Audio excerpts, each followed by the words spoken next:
Good morning and welcome. Buenos días y bienvenidos. Welcome to Los Cien's 9th Annual State of the Latino Community Address. So at this time, I would like to invite Carrie Fugit for our last panel focused on creating a path towards BIPOC unity. We talked about how important it is to build stronger coalitions, looking at how we can leverage our resources and support. So Carrie, I'll invite you and your panel to come up now.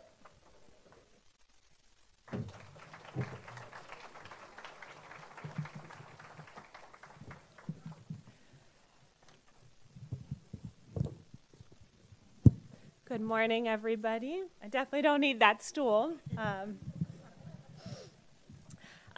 We have had such a packed morning. We really appreciate all of the amazing panels and conversations this morning looking at recovery to restructuring. And this panel I'm personally really excited about because we're looking at restructuring really at a foundational root of restructuring our relationships, restructuring how we relate to each other, and restructuring how we build multiracial unity and working together to move forward. So this panel is looking at how we can move towards Black, Indigenous, Latinx, Asian American, Pacific Islander, racial, multiracial unity and addressing issues of common concern. It's been a pretty common theme this morning of how these issues interweave across different racial groups. And so coming together is really important. And the first step of that is addressing root causes. It is well known that race as a social construct was created to divide people by skin color and used to pit different racial groups against each other as a way to distract from people in power. Today is about beginning to rebuild these relationships to work towards equity, pride, and belonging for all. I invite us to take a little pause for a breath. We've had a long morning, so the last panelist, we did a stretch. I invite a little breath and grounding as we go into this last conversation. Convening this conversation, and even the practice of taking a moment to pause and breathe and settle our bodies before we lean into courageous conversations, is itself an important step towards building multiracial unity. So I am really honored to invite and speak with our panelists today, and join me in welcoming Kirsten Lange, President of NAACP Santa Rosa, Sonoma County.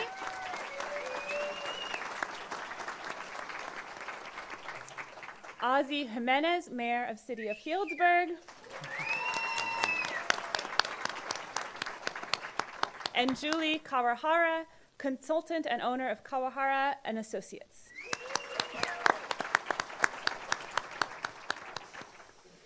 So our first question is really starting with why.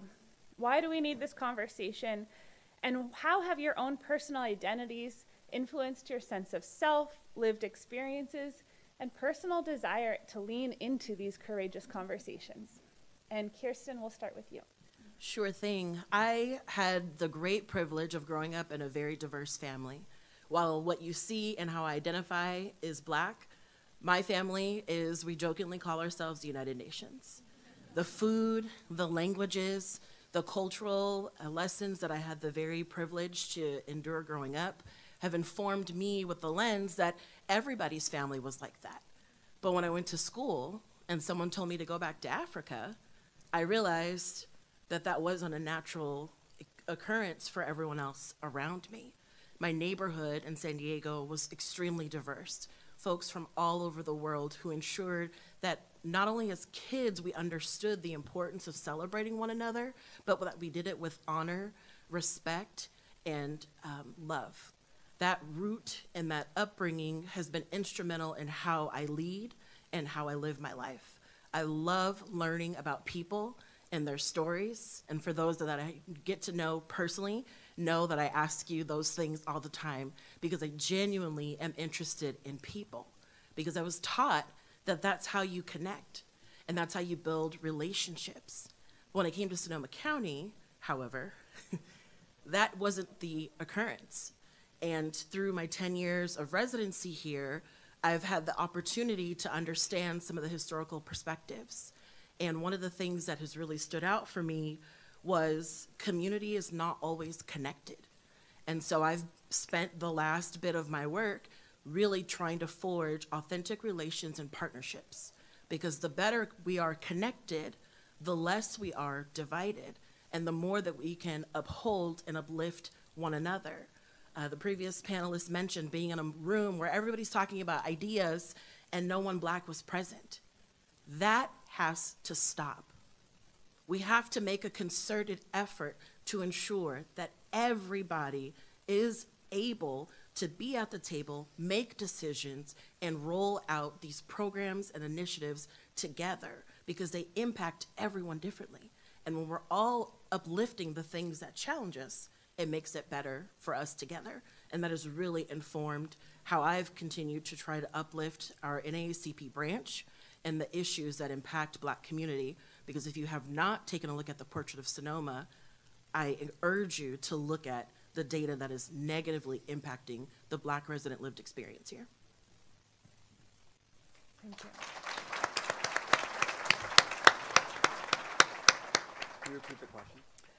Why is this conversation needed, and how has your own personal lived experiences and your own identity show up in why you're motivated to have this conversation and lean into this issue of building multiracial unity?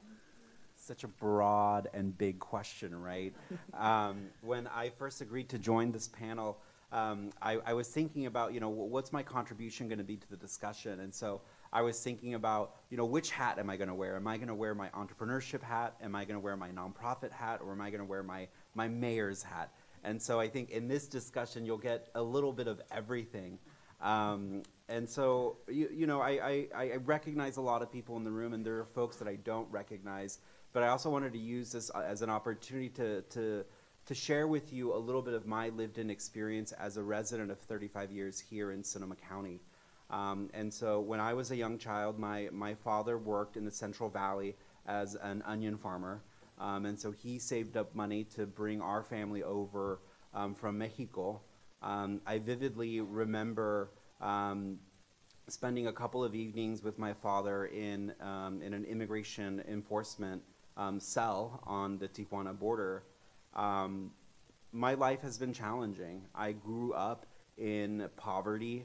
When we first came to Santa Rosa, we lived in South Park. And so even though I'm the mayor of the city of Healdsburg, I really love that I have this intersection of what it means to live in Santa Rosa, what it means to live in an affluent community like Healdsburg. And so, I think for me, part of the reason why I'm here today is because of the movement of Black Lives. I was appointed during the movement after George Floyd was brutally murdered.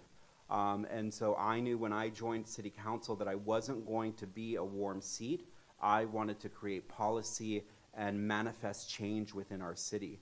And I'm proud of it. I want to give a shout out to the Healdsburg City Council that they're all here today supporting us and supporting this conversation. And, we've been able to accomplish together so many things in Healdsburg in such a short period of time. Growing up marginalized as a brown person, as a Latinx, Latine, as an LGBTQ person, I have a firm understanding of the needs in our community. And my experience in nonprofit and business helps inform me.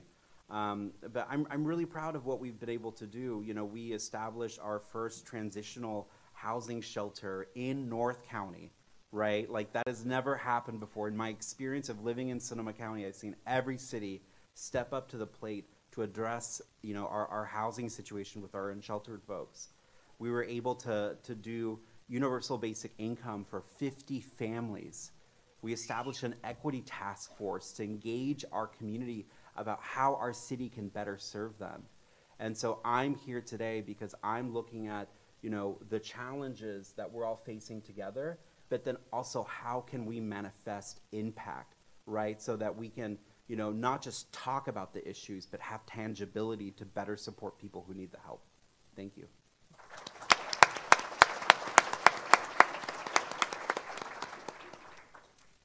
So I think the why question is super important. Why we do what we do, where we come from, who we are, the stories that we share or the stories that we don't share.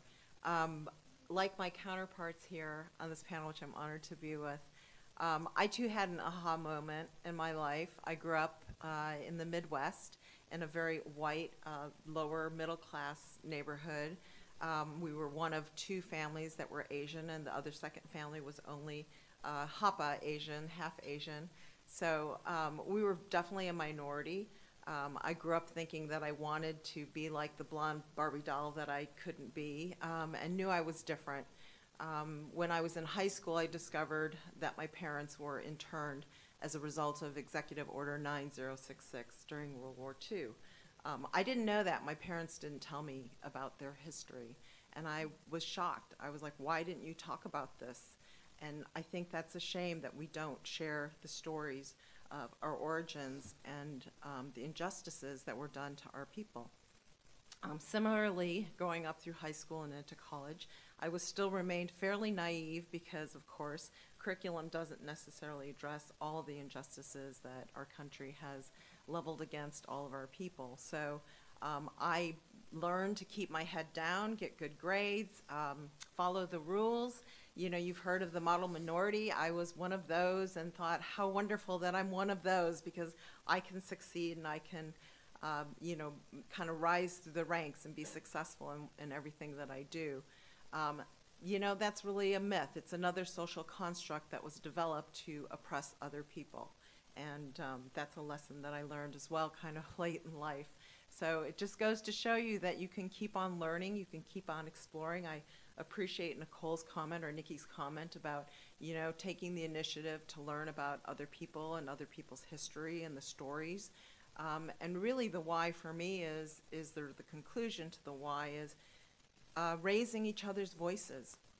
Really about telling our stories and sharing what we need and the impacts, as Ozzy has said. You know, we really need to understand how one decision might be beneficial to one segment of our community, yet not be beneficial to another segment of our community.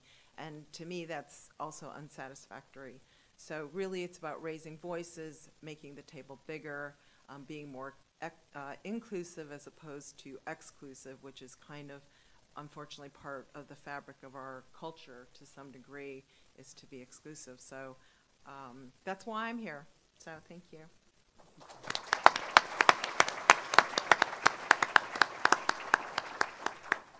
So this conversation was really inspired by some of the data coming out of the Portrait of Sonoma.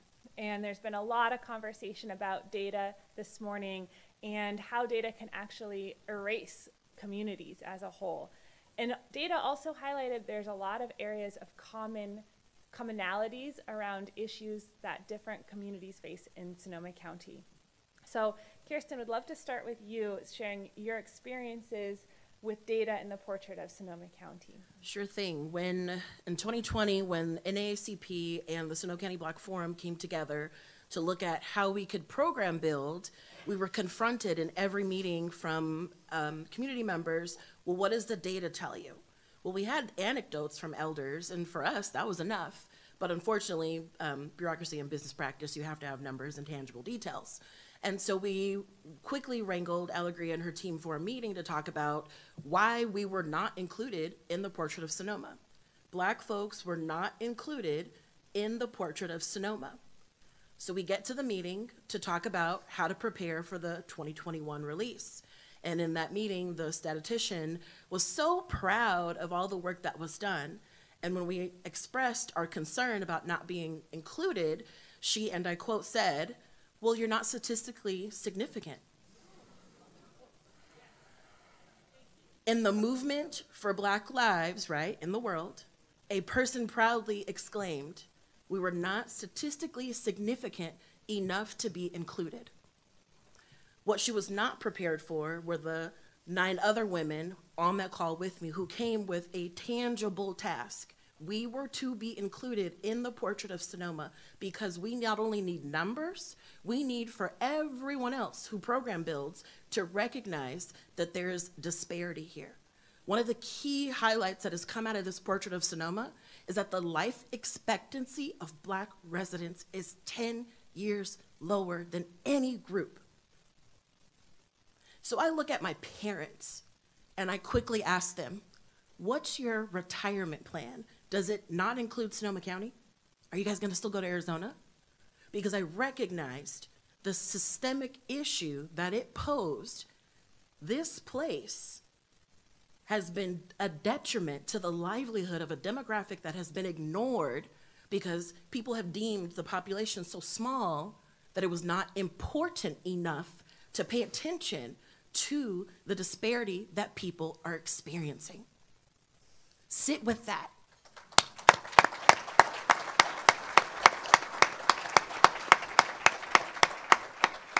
So I want to be very clear. For every conversation we continue to have in community moving forward, it is because of the data we now have to clearly present. But now, not only do I want you to sit with the discomfort of what I've just shared, and there's plenty more, I need you to program and freedom dream, as my friends on the margins often exclaim, how you are going to work with us to build up the community so that in the next portrait of Sonoma, we can start to measure where there's been change. And that is what's important enough to sustain and collectively work together to ensure that all of us can thrive and that all of us can be successful and that all of us have information. But it was really the root of sitting in a space and having someone be very clear, it doesn't matter enough. And data for the indigenous population is even less captured, right? So you have another group deemed statistically insignificant, and it's not being captured in a way that, to the point of Nicole's session earlier, that we're not paying attention to what people are experiencing in their lives.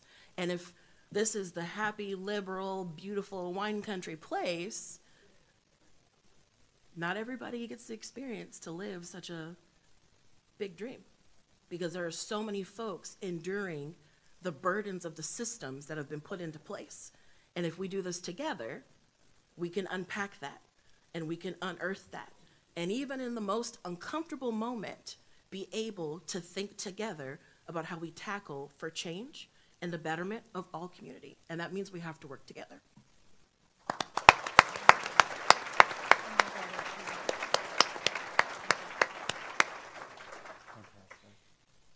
Wow, yeah, thanks, Kirsten.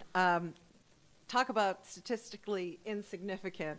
We are also one of those groups. The Asian American population here in Sonoma County is about 21,000, according to last census, a little over 4% of the population.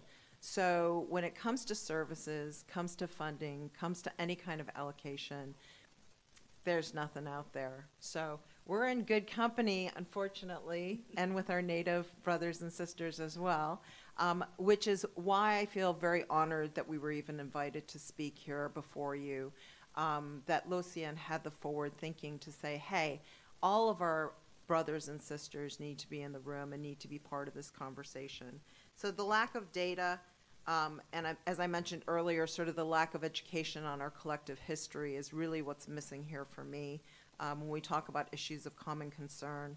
And I just want to share with you a short story of again, some of my discovery, and that is that in my recent travels across the country, I did a tour through the South, and I started, and after Black Lives Matter movement erupted, I started learning more about like Black Wall Street and learning about the aftermath of Katrina down in New Orleans and how the Black communities have, I should be speaking about the Asian community, about the Black community, but anyway, how communities come together. When the mainstream community doesn't take care of you, your community sticks together. You find each other. You find country of origin or even tribe of origin or community of origin. You find people who are like you.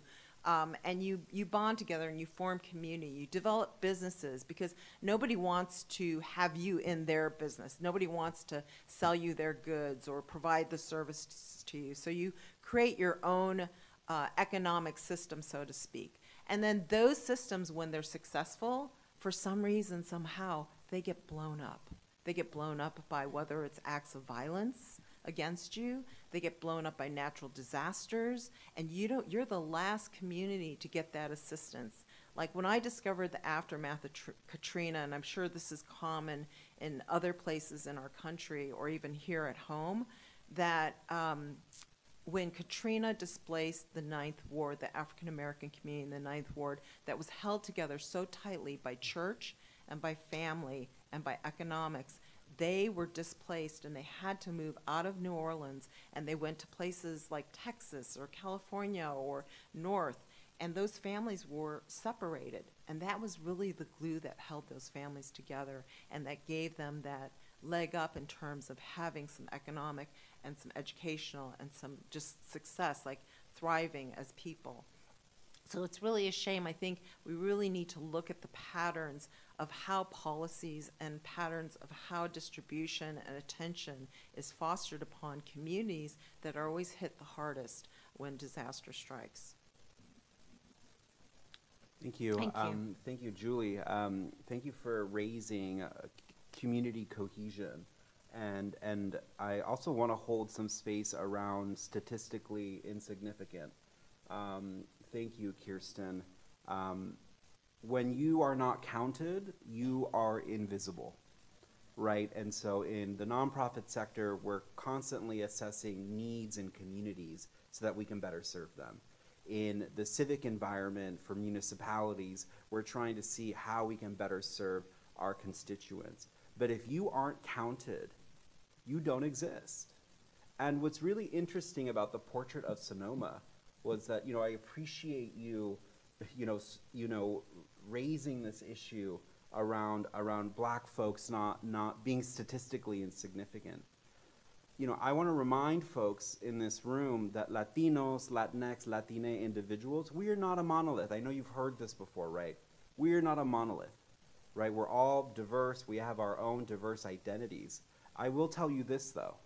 In the portrait of Sonoma, LGBTQ people were not counted. Sonoma County has the largest population of LGBTQ families outside of San Francisco, and we were invisible in the portrait of Sonoma.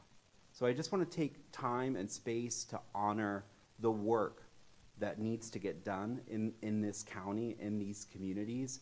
The pandemic was very difficult for trans youth. As you all know, the suicide rates for trans folks is a lot higher. Black trans women, very high. And so it's important that we better these processes and that we don't just, we completed the portrait of Sonoma, we've assessed the data, we have an understanding of what Latino people face. Well, what about Latino gay people, right? What about Latin trans folks? They exist here in Sonoma County. We may not see them in these spaces, but they do exist. When I think about common issues of concern around different racial groups in Sonoma County, and why I appreciate being on this panel is because we're not talking enough to each other. You mentioned community cohesion, and geographically, we're spread apart in Sonoma County. What happens in North County is very different than happens in Santa Rosa, in Petaluma. And so that is part of, I think, the work that we're doing, and why I appreciate Los Cien leaning into these conversations, because this is where it starts, where the understanding. I hope you all walk away, thinking about how can we better serve not only BIPOC people but also LGBTQ people that live in this county and contribute to the economic success of our county. So yeah. Can I just add? Yeah.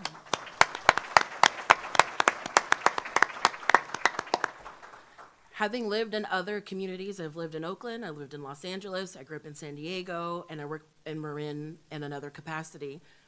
This work can be done because it happens right in the next county south of us. They fully fund their Office of Equity. That office has 9 full-time employees. 9 that can work with all departments and help the county structure and community be able to thrive. So I invite you, if you have not already, to encourage our leaders here to put the money behind the structures so that we can see the progression that needs to be made. Because while what we're saying sounds really like hopeful, it can be done. The dollars need to be invested into community. So you're making this sound real easy. We just need to work together, right? There's a clear why. There's a lot of issues of common concern. Ozzy, let's start with you. What are some of the challenges to building this multiracial unity? And in particular, we're curious, what can the role of folks like myself, of the white identity, do in helping? Great question. Interesting. So challenges to BIPOC unity. Challenges within our communities of color that we share. I learned this Mayan proverb from the playwright Luis Valdez, who started El Teatro Campesino, which is a farm worker theater. And I learned this word from him, and it means En Lakesh, which means you are my other me. And so whatever hat I'm wearing in business, civic government, the nonprofit sector, I'm always thinking about how I can see myself in other people and how that's reflected back to me. So seeing their humanity, and thinking about challenges. I want to share with you a unique story. It was pretty public, but earlier this year when I became mayor, our city was faced with challenges around a former council member who had a staunch position around anti-vaccination. As all of you know, I'm a very strong proponent for vaccines. I was on the front lines with Alliance Medical Center, translating for folks, and so I saw abuelitas, abuelitos, tías, tíos, our community of people feel relief in getting the vaccine because they could feel more comfortable to go back to work. They could continue to provide for their families. And so I saw the immediate, impact of the alleviation of these people depending on the vaccine. And so when this difficult discussion came before our council, as mayor, I had to think about how is it that I see myself in this other person, because I do not have the same lived-in experience that this, and I never want to speak for a woman of color, that's not my place, but I want to share my story. And so I saw myself in her.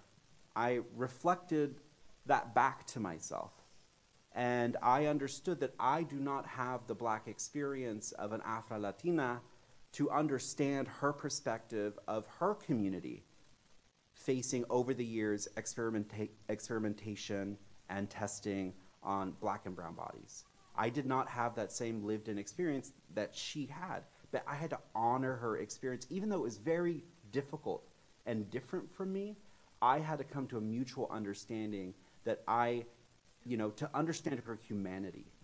And so she's no longer on our council, and I hope she's doing great things with her life.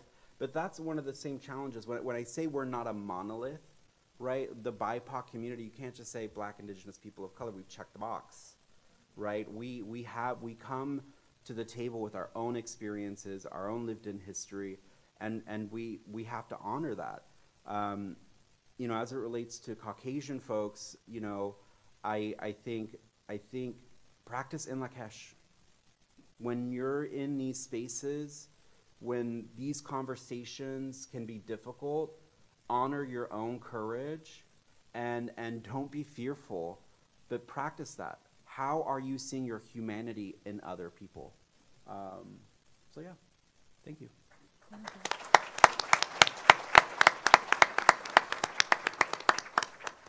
I think that's so wonderful, Ozzy, and just in my work in the nonprofit sector, I've been very fortunate to be invited in to work with various groups that I don't have lived experience with. So I was able to journey with and work side by side with LGBTQ organizations, and that's how I met Ozzy and his partner Christian, was through the Positive Images organization, primarily working through the county mental health system and also working with Sonoma County Indian Health, the Community Baptist Church Collaborative, and Los Cien and Latino service providers.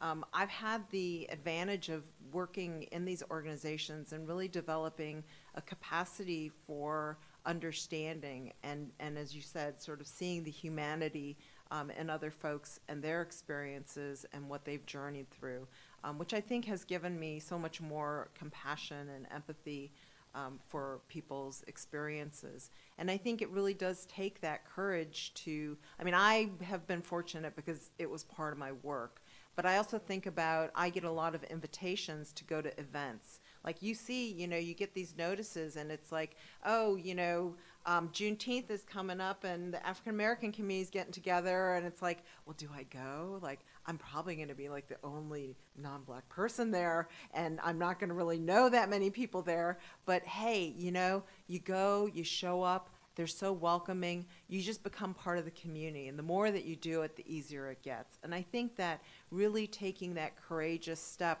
of being uncomfortable and out of your box is super important for our growth, our mutual growth, and our mutual understanding of how we are just one big glob of humanity, you know, going through our day-to-day with our common struggles and our common successes.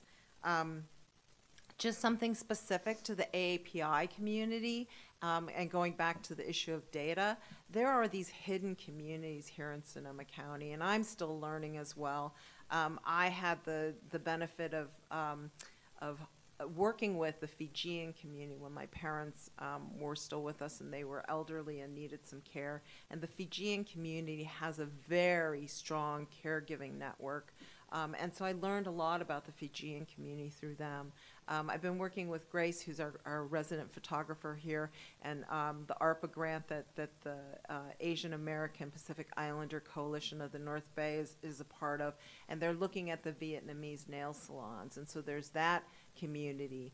And we oftentimes don't see these communities unless we happen to patronize them, or we happen to go to church and we see them, or, you know, we happen to have relatives or friends. And so they're very hidden pockets of these communities. And again, as we've been talking about, the data doesn't reflect these communities. Oftentimes you'll see some surveys or demographic forms that will actually break down the different AAPI, Asian American Pacific Islander groups. But sometimes people don't want to take the time to ask the question.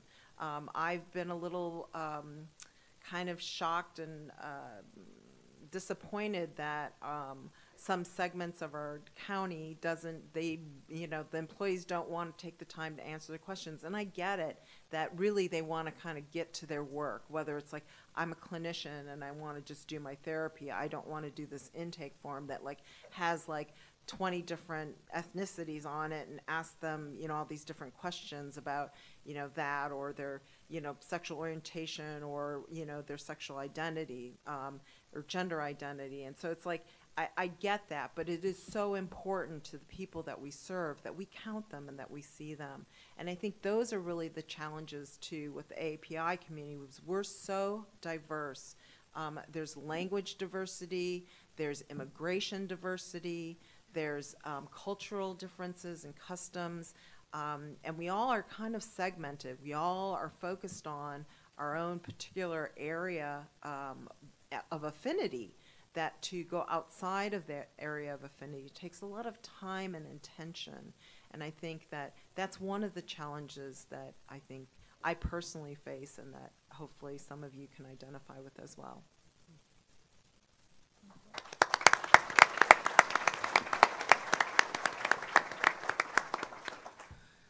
I would say the challenge I've observed most is just not being thought of to be included, right? NAACP, a national organization, and having a local branch, were we at certain meetings? Were we at certain brunches? Were we at certain celebrations, right? Because our advocacy goes beyond the Black community, and it's to be of service to everyone and to engage and to help mutually exchange resources and information. And much like my friends have shared, we are not all the same, right? Our lived experiences are different. I didn't grow up here. My great-grandmother came here, so that's a familial tie, but it's not like I can say I knew what it was like to be in a school here.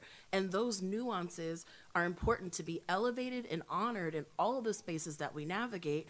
But if we're not even taking the time to recognize who's not been included in the room, and I know I'm one person and I'm not signing up to be invited to everything, but there are other folks with just as much energy who want to be included and involved in the good work that we are all doing. But if we're not even thought of, right, or if it's an afterthought, you send the note later, we have to then step back to think about how genuine it is and how authentic we want to be in building and fostering those relationships with one another.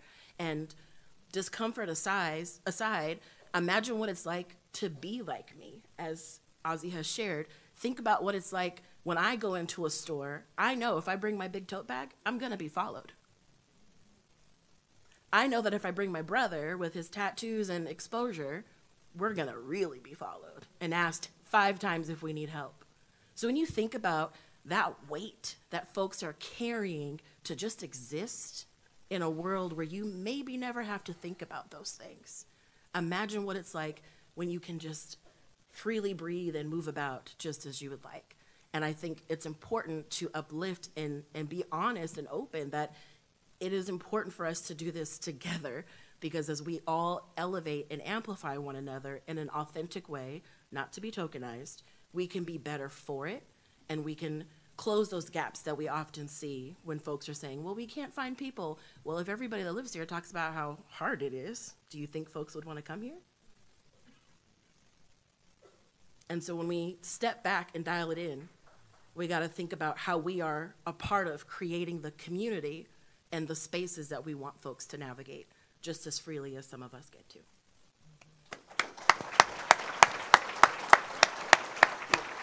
If I could add as well, my colleague here mentioned the word tokenizing, and I just want to say for young people out there who are thinking about engaging in the civic environment in the nonprofit world or starting their own businesses, be mindful of tokenism, but also be mindful of anyone that tells you, would you like a seat at the table? And pause, because guess what? You can build your own table, right? So I just want people to remember that, and so thank you for raising that.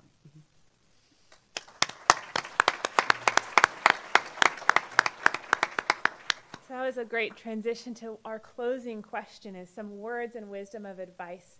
How do we make a path forward? How can we move this conversation to the next step? If you can offer one gem of wisdom to leave with our audience, what would that be? Okay. That's like one gem of wisdom. I was like, okay, I had a few, but okay, let me just see if I can find the one. I really think it is about raising our voices. I grew up not making waves. I grew up saving face. Saving face in the Asian culture means don't embarrass yourself and don't embarrass anybody else.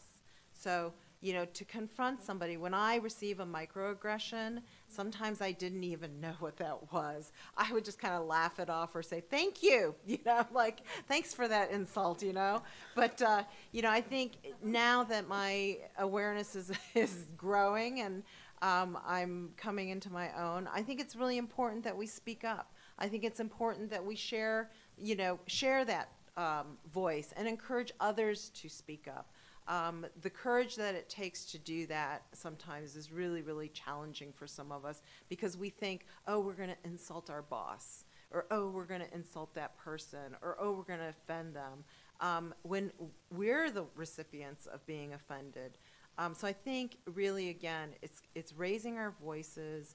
It's raising our voices in a way that can be constructive, that can pave the way for decisions to be made in a more equitable fashion, in a way that assures representation and not tokenism, and that models for the next generation to come.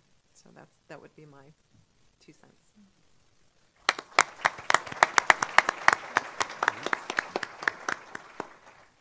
So I'll be brief. How do we move forward?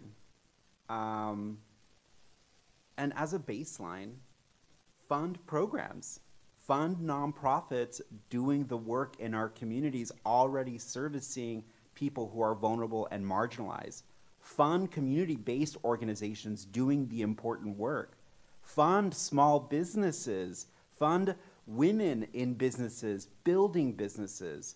I feel like that's how we move forward. I was really appreciative of the conversation from Juan Hernandez, right? We can talk about scaling a business all we want day in and day out, but if we don't have access to capital as a small business, nothing will manifest. I think the work that Crecer Capital is doing is something that's tangible for our community. So I know that there's a lot of leaders in this room, and so I encourage you to do that. How do we move forward? Fund those programs. Thank you.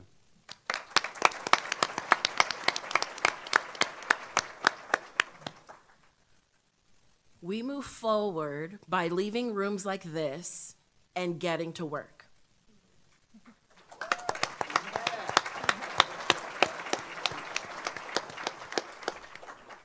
That's it.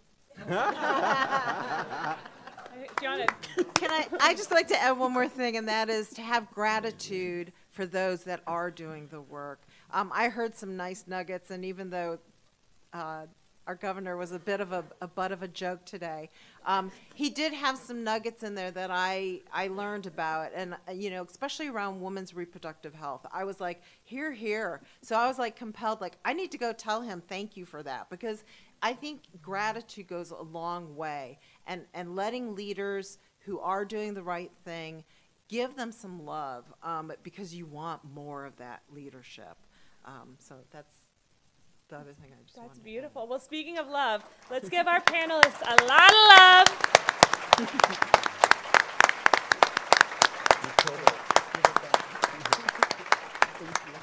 Thank you so much for your courage and this conversation. May the conversations continue and the work get bigger. Yes.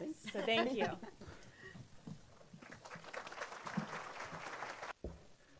All right, folks, thank you so much for staying until the very end. What an inspirational morning this has been, and what an important call to action that we have before us. We've learned so much. We've recognized that there are neighbors that are doing similar work or that are in this common challenge of how we bring community together. We have an opportunity to plug into those networks, to learn from them, and for them to learn from our experience here in Sonoma County. We know the importance that investments can make in truly transforming the future outlook and trajectory of our small businesses. We have to continue to do more of that and fund those organizations that are truly serving those in most need. And perhaps more importantly, we heard about a path forward for how we build multiracial unity. It is about allowing ourselves to sit and understand the other, to really think about and recognize that for so long we have been divided. And what I mean by that is that the structures that we have, whether it be having us compete for scraps or resources, that we no longer have to buy into that construct. And as I said earlier, this pandemic has blown up those constructs. And we have a tremendous opportunity together to continue to move this work forward. For Los Cien, the work begins tomorrow. It is really about how do we take everything that we've learned here today and make it actionable. As Kirsten said, how do we get to work? So we didn't want to assume that we could have a state of the BIPOC community, because we recognize that there's a lot of work that goes into building trust, in understanding who the other groups are, and allowing ourselves to naturally come to that conversation. So we are going to be working to create those opportunities. We learned that there are new ways of funding programs and organizations. We don't want to make those episodic or one-time investments. What we're learning is that we can actually fundamentally change the way in which we fund organization in a way that leads to better results and outcomes. And perhaps most importantly, we have a moral responsibility to make sure that some of our groups are no longer invisible. That we have a responsibility through the resources that we have to get better data collection in our community, to make sure that we lift up their concern and that we make their issues real, and no more can they be statistically insignificant. That is our charge. But we can't do this alone. We need you. We need you to stand up and to say, I want to be part of this important movement. I want to make sure that the future generation can benefit from the hard work that we did today. And we got to do a lot of hard work.